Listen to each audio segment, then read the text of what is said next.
งฟืนไฟ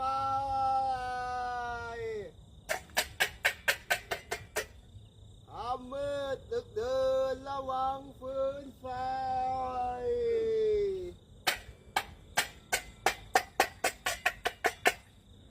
มืดดึกเดินระวังฟืนไฟ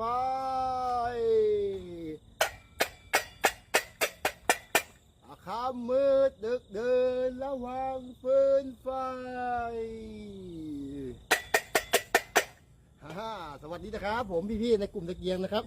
ใครนะครับผมสนใจตะเกียงนะครับผมตะเกียงรั้วคนรั้วนะครับผมงานฮ่องกงหรือว่างานจีนนะครับผมอย่าลืมนะครับผมฝากไว้ด้วยนะครับผมเอาไปจุดแบบในหนังจีนกำลังภายในเลยนะครับผมเอาไว้ตรวจยามเฝ้ายามดีนักแลนะครับผม